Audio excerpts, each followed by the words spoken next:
नमस्कार, मैं सुरेश चौहान के आपके सामने संघ गाथा की महा सीरीज लेकर आ रहा हूं।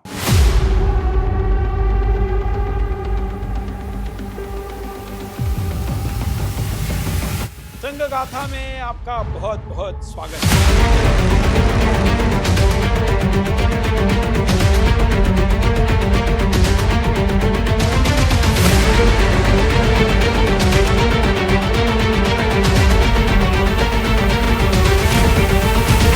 संघ गाथा।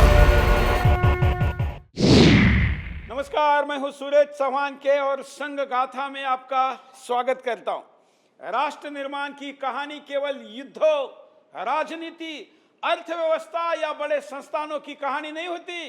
राष्ट्र निर्माण की शुरुआत समाज के उस इकाई से होती है जहां आने वाली पीढ़ी का चरित्र निर्माण होता है, और उस इकाई में नारी की भूमिका अत्यंत महत्वपूर्ण होती है।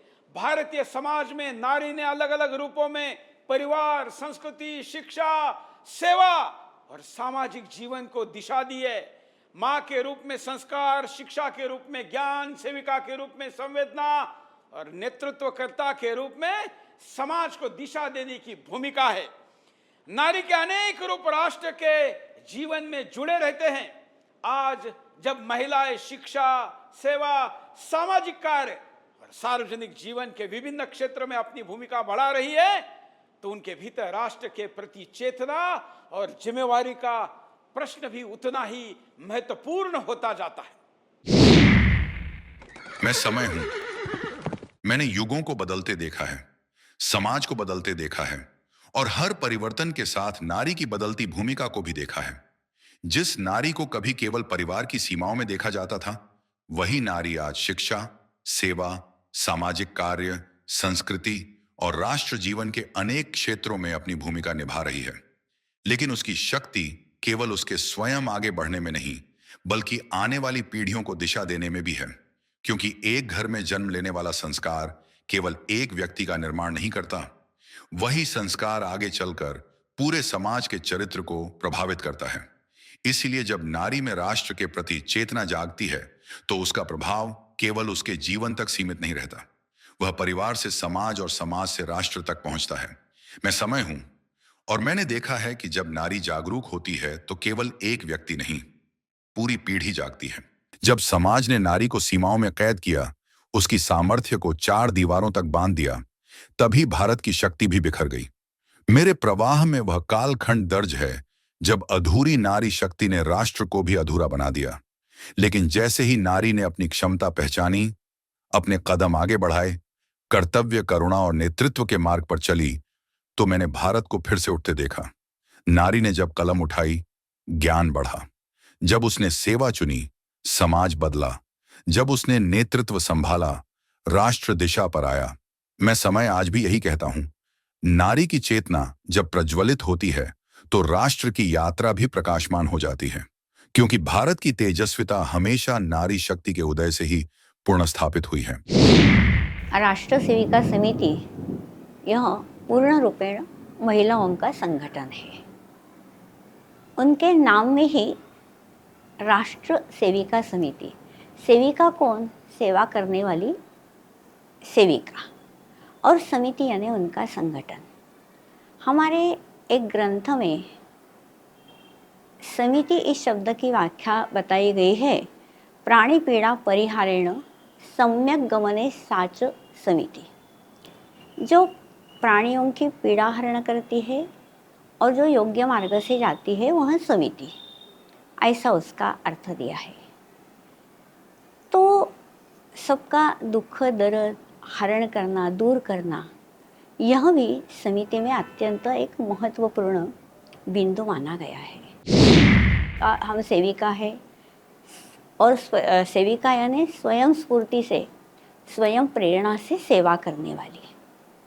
और इसीलिए हम अपने यहाँ एक सेवा विभाग, यहाँ अलग से विभाग है, और उसके अंतर्गत शिक्षा, स्वास्थ्य, स्वावलंबन, धार्मिक, ऐसे विविध इसके कार्य चलते रहते। शिक्षा विभागों का सोचेंगे तो अपने 363 ऐसे शिक्षा कार्य चलते हैं। उसमें संस्कार वर्ग है, अलग अलग भागों में चलने वाले सेवा छात्रावास है। सेवा छात्रावास यह एक अनोखी ऐसी संकल्पना है और अपने यहाँ 1984 में पहला सेवा छात्रावास प्रारंभ हुआ। 1987 के बाद पूर्वांचल की माने असम, अरुणाचल, मेघालय, मिज़ोरम, नागालैंड, त्रिपुरा यहाँ से बालिकाएं पढ़ने के लिए आने लगी और वो अच्छी तरह से पढ़ाई करके अपने अपने प्रांतों में वापस भी गई और वहाँ भी वो विभिन्न तरह के सेवा कार्य करते आ रही है। उन्होंने यहाँ से प्रेरणा ली। अभी मेघालय में पढ़कर गई एक बालिका है, उसने अपना एक स्वयं का विद्यालय प्रारंभ किया है, वो भी चला रही है। यहाँ से पढ़कर गई हुई बालिकाओं के माध्यम से हाफलोंग जैसे असम में हाफलोंग और मिज़ोरम में कमला नगर में एक छात्रावास अपना चल रहा है। वैसे ही अलग अलग स्थानों पर मैंने जैसा मैंने ये आपको वनवासी कन्या छात्रावास यह नागपुर का बताया। नागपुर में जो देवी अहल्याबाई स्मारक समिति ट्रस्ट है ट्रस्ट है, उसके अंतर्गत ये वनवासी कन्या छात्रावास चल रहा है। वैसा ही बिलासपुर में कुष्ठ रोगियों के स्वस्थ बालिकाओं के लिए छात्रावास चल रहा है। राष्ट्र की चेतना केवल बड़े मंचों पर पैदा नहीं होती, उसकी शुरुआत घर से होती है। एक बच्चे का पहला विश्वविद्यालय उसका परिवार होता है और उसकी पहली शिक्षिका उसकी माँ होती है। बच्चा बोलना, व्यवहार करना, दूसरों का सम्मान करना, जिम्मेवारी समझना और अपने समाज के प्रति संवेदनशील होना, इनमें से बहुतेक सभी काम अपने घर के वातावरण से सीखता है। यही कारण है कि नारी की भूमिका केवल परिवार को संभालने तक सीमित नहीं है, वो आने वाले पीढ़ी के विचारों और चरित्र को प्रभावित करने वाली एक महत्वपूर्ण भूमिका है और इसलिए उसको विश्वविद्यालय कहा गया है। मैं भारत माता हूँ, सदियों से समय की हर करवट को देखती आई हूँ। मेरी संस्कृति की यात्रा में नारी केवल एक भूमिका नहीं, बल्कि शक्ति, संस्कार और चेतना का आधार रही है। मेरी बेटियों ने परिवारों को संस्कार दिए, समाज को सेवा दी, शिक्षा को आगे बढ़ाया और आवश्यकता पड़ने पर राष्ट्र के लिए संघर्ष भी किया। उनके भीतर की संवेदना जब समाज के प्रति जिम्मेदारी से जुड़ती है, तो वही संवेदना सेवा बन जाती है और जब सेवा राष्ट्रभाव से जुड़ती है, तो वह राष्ट्र चेतना का रूप ले लेती है। राष्ट्र चेतना का अर्थ केवल मेरे नाम का जय घोष करना नहीं, बल्कि अपने कर्तव्यों को समझना, समाज के प्रति अपनी जिम्मेदारी निभाना और अपनी संस्कृति, परंपरा और मूल्यों को अगली पीढ़ी तक पहुंचाना भी है। जब जब मेरे बेटे वीरता से खड़े हुए, तब तब मेरी धरती सुरक्षित हुई।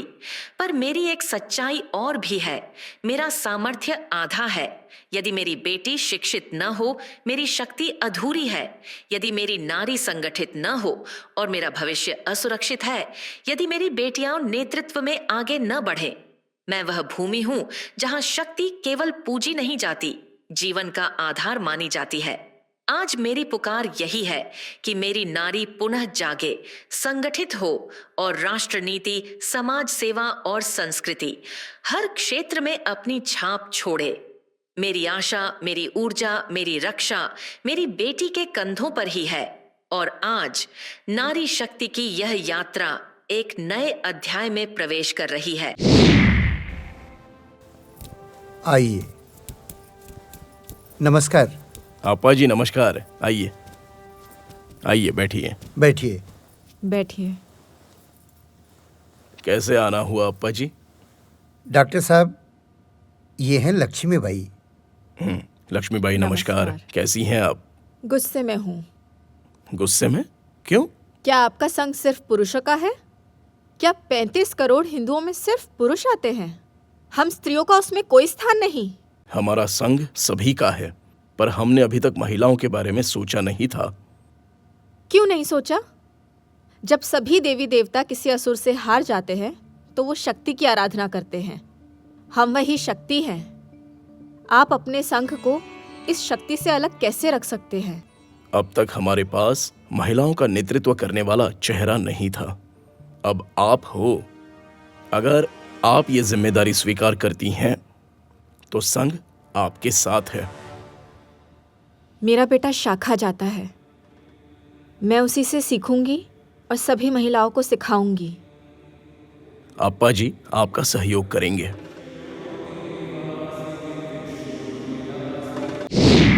भगवती हेशितिकण्ठ कुटुम्बिनी भूरि कुटुम्बिनी भूरि एक, कृते 2 शिरमार गुरु। एक। नमस्कार नमस्कार। नमस्कार। नमस्कार। लक्ष्मीबाई अद्भुत। 2 आप सचमुच शक्ति हो। 2 1। आप तो शर्मिंदा कर रहे हैं। हम जो भी कर रहे हैं वो आपके मार्गदर्शन के बिना संभव ही नहीं है। 1 2। नहीं नहीं, ये तो आपके परिश्रम और दृढ़ निश्चय का प्रतिफल है। 2 वैसे आपने इस महिला संघ का क्या नाम रखा है? राष्ट्र सेविका समिति। उत्तम, अति उत्तम। आप ईश्वरीय कार्य कर रही हैं। अपना कार्य ऐसे ही करते रहिए। 2। राष्ट्र चेतना केवल भावनाओं और नारों तक सीमित नहीं होती। जब राष्ट्र के प्रति भाव समाज के प्रति जिम्मेवारी में बदलता है तब वो सेवा का रूप लेता है। महिलाओं की सामाजिक सहभागिता इसी परिवर्तन का एक महत्वपूर्ण उदाहरण हो सकती है। शिक्षा, स्वास्थ्य, संस्कार, जरूरतमंदों की सहायता, सामाजिक जागरूकता और विभिन्न सेवा कार्यों में महिलाओं की भागीदारी समाज को मजबूत करने में भूमिका निभाती है। मैं भगवा ध्वज हूं। मैं मात्र एक रंग नहीं, मैं युगों की तप परंपरा का प्रतीक हूं। मैं उन अनगिनत बलिदानों की लौ हूं जिन्होंने इस भूमि को अक्षुण्ण रखा। मेरे सामने नारी की शक्ति केवल उसकी क्षमता में नहीं बल्कि उस भावना में दिखाई देती है जिसके कारण वह अपने सुख से आगे बढ़कर परिवार, समाज और राष्ट्र के लिए सोचती है। राष्ट्र चेतना तभी व्यापक बनती है जब समाज का आधा हिस्सा भी अपने दायित्व और सामर्थ्य को पहचानकर राष्ट्र जीवन में सक्रिय भूमिका निभाए। शिक्षा हो या सेवा, संस्कार हो या सामाजिक जागरूकता, हर क्षेत्र में नारी की सहभागिता समाज को मजबूत करने वाली शक्ति बन सकती है। और जब नारी अपने भीतर आत्मविश्वास, अनुशासन, सेवा और राष्ट्रभाव को लेकर आगे बढ़ती है तो वह केवल स्वयं नेतृत्व नहीं करती, वह अपने आसपास की अनेक महिलाओं और आने वाली पीढ़ियों को भी आगे बढ़ने की प्रेरणा देती है। क्योंकि नारी केवल संस्कारों की वाहक नहीं, वह संस्कारों को समाज की शक्ति में बदलने वाली चेतना भी है। मेरी प्रत्येक लहराती धारा कर्तव्य का आह्वान करती है और मेरी प्रत्येक केसरिया किरण धर्म, धैर्य और दृढ़ता का संदेश देती है। पर सुनो, मेरी सबसे दीप्तिमान ज्योति कौन है? वह नारी है जिसके भीतर करुणा भी है और संकल्प भी, जिसकी आंखों में स्नेह भी है और साहस भी, जो घर संभालती है तो परिवार बनता है, जो समाज संभालती है तो राष्ट्र गढ़ता है। यदि मैं बल का प्रतीक हूं तो वह बल की आधारशिला है। यदि मैं त्याग का स्वर हूं तो वह त्याग की अनंत धारा है। नारी मेरी वह उज्जवल ज्वाला है जो समर्पण में भी शक्ति जगाती है और शक्ति में भी संतुलन बनाए रखती है। यही कारण है कि मेरी सबसे पवित्र, सबसे प्रखर, सबसे दिव्य ज्योति भारतीय नारी ही है। रघुवर तेरे राह निहारे, रघुवर तेरे राह निहारे, सातों जन्म से सिया, घर मोरे परदेसिया, आओ पधारो पिया, घर मोरे परदेसिया, आओ पधारो पिया। दिम त तन देरना, दिम त तन देरना, धन सा म सा ग म ध नि ध म ग प गम प सा सा गम प नी गम प नि ध प म ग रे ग म ध प रे म प ध म प नि नि ध प म प ग म रे त नि सा रे रे म म प प ध ध म म नी नी नि रे सा नि ध नि ध प म प ध नि ध प म ग रे त नि सा रे रे ग। ना तो मैया के लोरे ना ही फागुन के हो रे मोहे कुछ दूसरा ना भाई रे। जब से लेना ये जाके एक धनुर्धर से लागे तब से बिरहा मोहे सताए रे। हाँ न तो मैया के लोरे ना ही फागुन के हो रे मोहे कुछ दूसरा ना भाई रे। जब से लेना ये जाके एक धनुर्धर से लागे तब से बिरहा मोहे सताए रे। दुविधा मेरे सब जग जाने, दुविधा मेरे सब जग जाने, जाने ना निर्मोहिया घर मोरे परदेसिया आओ पधारो पिया घर मोरे परदेसिया आओ पधारो पिया। श्री शक्तिपीठ यह वंदनीय मौसी जी का स्मारक है। वंदनीय मौसी जी को यहाँ अंतिम प्रणाम दिया गया था और नागपुर में पहली बार ऐसी अंतयात्रा देवी अहिल्या मंदिर धंतोली से निकलकर रामनगर तक पहुँची थी और करीब 10,000 सेविकाओं ने वंदनीय मौसी जी को अंतिम प्रणाम दिया था। तो इसलिए यह एक सभी सेविकाओं के लिए प्रेरणा स्थान है। मौसी जी का स्मारक एक तुलसी वृंदावन के स्वरूप में यहाँ है तथा मौसी जी का एक पुतला भी यहाँ है। यहाँ अनेक सेवा कार्य चलते हैं जिसमें महिलाओं को सक्षम बनाए, सुसंस्कृत बनाए, यह मुख्य उद्देश्य यह है। यहाँ एक उद्योग मंदिर है जहाँ महिलाओं को विविध व्यंजन बनाने का प्रशिक्षण दिया जाता है और उस माध्यम से महिलाएं आर्थिक दृष्टि से सक्षम होती है। धर्मार्थ होम्योपैथी चिकित्सालय है। बहुत आसपास के रुग्ण उस सेवा का फ़ायदा लेते हैं।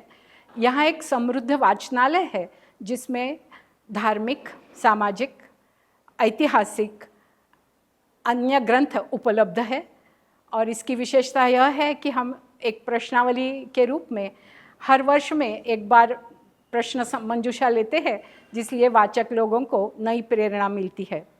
समिति के विविध उपक्रमों के शिविर यहाँ चलते हैं, सेविकाएं आती है।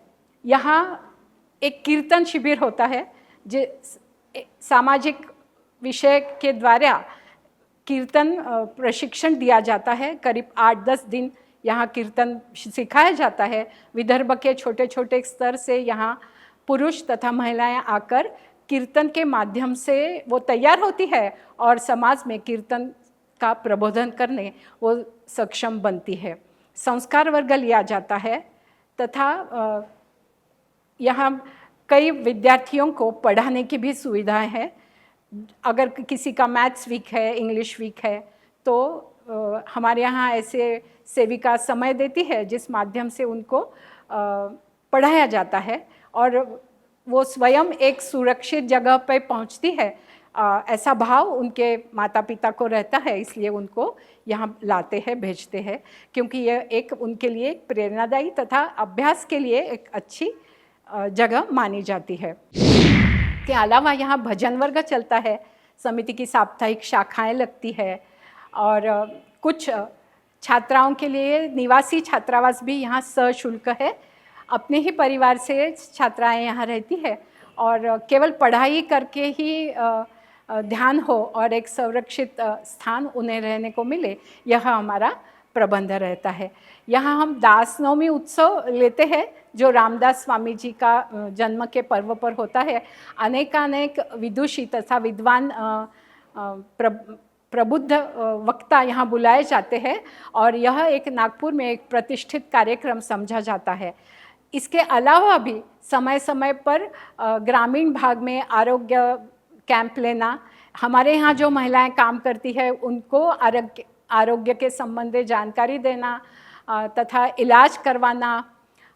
और एक विशेषता ऐसी है कि हमारे यहाँ जो महिला काम करती है या समय देती है, उनकी अगर बालिकाएं घर में अकेले नहीं रह सकती तो वो बालिकाओं का दिन भर यहाँ रहने का हम लोग प्रबंध करते हैं। तो हर तरह से समाज की जो महिलाएं हैं उनको से ज़्यादा एम्पावर करेंगे, सक्षम करेंगे, यह प्रयास हमारा रहता है। मैं एक बाल सेविका से एक निवृत्त प्राध्यापिका और अभी शक्तिपीठ का अध्यक्ष यह दायित्व निभा रही हूँ। और सामाजिक कार्य का एक समाधान जीवन में प्राप्त होता है, वो मुझे मिला है। मेरा परिवार मैके का और ससुराल का दोनों ही संघ विचारों से निगडित थे और उनकी प्रेरणा से ही या उनकी आशीर्वाद से यह कार्य हो रहा है। और यहाँ ये काम करते समय बहुत ही सुकून और आनंद मिलता है। और यहाँ से घर जाते समय एक पॉजिटिव वाइब्स हम घर लेके जाते हैं, ऐसा मुझे लगता है। तो सेवा कार्य कुछ भी हो, अगर हम निस्वार्थ भाव से वो काम करते हैं तो अलग आनंद और अलग प्रेरणा यहाँ से ले जाते हैं, ऐसा मेरा व्यक्तिगत अनुभव है। नारी की शक्ति केवल उसके स्वयं आगे बढ़ने में नहीं है, उसकी सबसे बड़ी शक्ति तब दिखाई देती है जब उसके साथ उसके परिवार, समाज और आने वाली पीढ़ियां भी आगे बढ़ती है। जब एक महिला शिक्षित होती है तो उसके ज्ञान का प्रभाव उसके परिवार तक पहुंचता है। जब वो सेवा से जुड़ती है तो समाज के प्रति संवेदना मजबूत होती है। जब वह अपनी संस्कृति और परंपराओं को समझकर अगली पीढ़ी तक पहुंचाती है तो विरासत आगे बढ़ती है। और जब वह सामाजिक जिम्मेवारी में सक्रिय भागीदारी निभाती है तो उसके भीतर नेतृत्व की क्षमता विकसित होती है। इसलिए राष्ट्र चेतना का निर्माण केवल किसी एक वर्ग, एक संस्था का विषय नहीं है, यह पूरे समाज की साझा जिम्मेवारी है। और इसमें नारी की भूमिका अत्यंत महत्वपूर्ण है। मैं समय हूं और मेरी यात्रा में मैंने एक सत्य बार बार देखा है। जिस समाज की नारी जागरूक होती है उस समाज की चेतना कभी कमजोर नहीं पड़ती। राष्ट्र निर्माण केवल सीमाओं की रक्षा करने या बड़े निर्णय लेने का नाम नहीं। राष्ट्र निर्माण तो उन छोटे छोटे संस्कारों से होता है जो घरों में जन्म लेते हैं, सेवा में दिखाई देते हैं और पीढ़ियों के चरित्र में दिखाई देते हैं। नारी जब शिक्षा को शक्ति बनाती है, सेवा को अपना दायित्व मानती है, संस्कृति को अपनी पहचान समझती है और समाज के प्रति जिम्मेदारी के साथ आगे बढ़ती है, तब राष्ट्र चेतना केवल विचार नहीं रहती, वह जीवन का हिस्सा बन जाती है। आज की जागरूक नारी केवल वर्तमान को नहीं गढ़ रही, वह आने वाली पीढ़ी का भारत गढ़ रही है। मैं समय हूं और मैं उस नारी की शक्ति को देख रहा हूं जो स्वयं जागती है, समाज को जगाती है और राष्ट्र की चेतना को पीढ़ी दर पीढ़ी आगे बढ़ाती है। समाज की सेवा करने के हेतु 2006 से ये मैं सेवा यहाँ पे दे पा रही हूँ और कई प्रकार के अलग अलग तरह के रोगी यहाँ से अपने कम से कम शुल्क देके यहाँ से ठीक हो रहे हैं। जैसे कि छोटे बच्चे के कई रोग है, अस्थमा है, कफ विकार है, पेट के अनेक रोग है या महिलाओं के संबंधित है। जैसे अभी आजकल का सबसे कॉमन जो है पीसीओडी उसको बोलते हैं, ये है, या फिर मासिक इसके संबंधी जो अनेक विकार है ये, और स्किन डिसीजेस जो है जैसे कि सोरियासिस है। ऐसे कई प्रकार के क्रॉनिक पेशेंट्स अपने यहाँ से निशुल्क ये लेके ठीक होते हैं और शारीरिक मानसिक अनेक विकारों में अपनी ये दवाई यहाँ से दी जाती है। मैं स्वयं राष्ट्र सेविका समिति की सेविका होने के कारण और जो कि मेरे पिताजी के संस्कार जो है बुल्ढाना जिला में, जो मेरे पिताजी भी संघ के स्वयंसेवक रहे थे और उनके ही संस्कारों के कारण मैं भी आगे चल के मतलब शादी होके मैं यहाँ पे आ गई नागपुर में। और यहाँ पे मेरा संबंध भी अहिल्याबाई धर्मार्थ दवाखाना अपना चलता है और मेरे पिताजी की भी जो बहुत इच्छा थी कि अपने बेटी ने ऐसा कुछ समाज कार्य करना चाहिए, तो और मुझे वो अनासाया से नागपुर में आके जो मिला, तो मैं यहाँ पे जो जुड़ गई वो अभी जहाँ तक कि मेरे से हो पाएगा मैं वहाँ पे चालू ही रखूँगी। और बड़ा आनंद मिलता है यहाँ पे समाज कार्य करके। एक अच्छा प्लेटफॉर्म मुझे मिला है समाज की सेवा करने के लिए। ऐसा हमारा होम्योपैथी दवाई जो है वो किस तरह काम करती है और वो सामने के रोगी को किस तरह उसको ठीक करती है, क्योंकि ऐसा बोलते हैं कि होम्योपैथी दवाई ये डायनामिक लेवल पे प्रूव होती है। इसका मतलब है जैसे एलोपैथी ये गिनी पिग्स पे या प्राणियों पे प्रूव होती है और फिर वो आदमियों को दी जाती है, लेकिन होम्योपैथी दवाई ये हेल्दी ह्यूमन बीइंग्स पे ही प्रूव होती है। तो हेल्दी पर्सन्स को भावनाएं रहती है, सुख दुख ये सब रहता है। तो ये सब ध्यान में रखते हुए वो दवाई मानसिक लेवल पे काम करती है, ताकि जो कोई भी रोग जो है ये मानसिक अपने विचारों से ही अपने शरीर पे परिणाम करता है। तो ये ध्यान में रखते हुए जो भी हम दवाई देते हैं, तो पेशेंट मेरे पास आने के बाद में उसकी पूरी हिस्ट्री ली जाती है, शारीरिक मानसिक पूरी, वो किस वातावरण में रहता है, वहाँ के उसके बचपन से लेके आज तक की फैमिली हिस्ट्री, उसकी पर्सनल हिस्ट्री, ये सब, वो किस तनाव में जीता है, किस प्रकार का उसको ताण तनाव या उसके विचार के धारा किस दिशा में बहती है। तो ये कुछ ना कुछ वहाँ पे विकृति रहती है उसके विचारों में, जिसका परिणाम वो कि कुछ रोगों के इसमें वो उसके शरीर पे दिखता है अपने को। तो ये सब ध्यान में रखते हुए उसको दवाई दी जाती है, ताकि वो दवाई उसके विचारों को विचारों पे परिणाम करती है। वो विचार उसके सही दिशा में आने के बाद में वो रोग अपने आप ठीक होता है।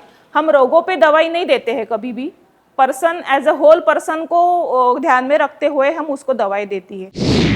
नारी सर्वत्र पूज्यते, यूं ही नहीं कहा गया है, और उसकी केवल पूजा नहीं करनी है, उससे सामर्थ्य प्राप्त करना है जो अपने पुरुषार्थ में लाना है। और इसलिए आज संघ गाथा के इस एपिसोड में हमने नारी शक्ति पर बात की। आज के एपिसोड में यही रुकते हैं, लेकिन संघ गाथा 100 वर्षों की 100 एपिसोड की सीरीज जारी है।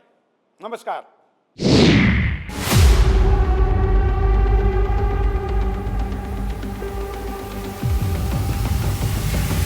संघ गाथा में आपका बहुत बहुत स्वागत है।